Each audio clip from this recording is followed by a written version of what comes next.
They searched for Lucas everywhere, his home, his work, the station, until someone asked the question that changed everything. Who's Lucas? It was supposed to be a normal evening.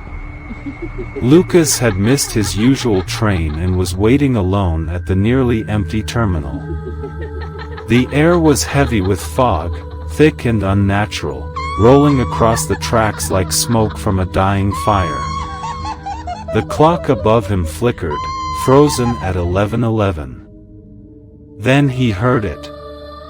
A distant, screeching wail of metal on metal. An old train, rusted, slow, groaning under its own weight, pulled into the station. Its windows were darkened. The headlights dim. No other passengers were in sight. The doors opened with a hiss. A conductor stepped out. Tall. Thin. Dressed in a perfectly pressed black suit and hat. His face was pale, almost translucent. He nodded at Lucas and tipped his cap. Without a word, Lucas stepped forward and boarded. Inside, the train was silent.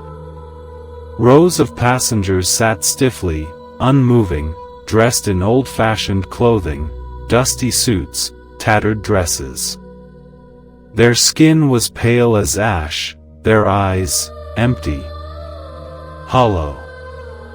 Lucas tried to speak to one of them. No response. The door shut behind him. The train lurched forward. He walked down the aisle, unnerved by the stillness. Then he noticed it. None of the passengers were breathing. No chest movements. No blinking. Just vacant, glassy stares fixed forward. As the train passed into a tunnel, darkness swallowed every window. The lights flickered. The air turned cold. A whisper came from the intercom. No return past this point. Lucas ran to the back door. Locked. He tried the emergency stop. It snapped off in his hand. Panicked, he pulled out his phone. No signal. No time. The screen showed only static. He turned to find the conductor now standing at the far end of the car, staring directly at him. Expressionless. Then he smiled, his lips stretching impossibly wide, revealing rows of yellow, jagged teeth. When the train emerged from the tunnel, Lucas rushed to the window. But there was no station. No city. No lights. Just endless, barren wasteland stretching out under a blood-red sky. The track seemed to float above the ground, twisting into impossible directions. Outside the train, shadows moved, tall, thin figures with glowing eyes, watching, waiting. He screamed, but no one heard. He banged on the doors. The conductor slowly walked toward him. Lucas backed away, until he found himself face to face with a mirror hanging by the exit. But his reflection wasn't his. It was older. Decayed. Hollow-eyed like the others. Already fading. Back in the real world, Lucas's sister waited for him at home. Midnight passed. No messages. No calls.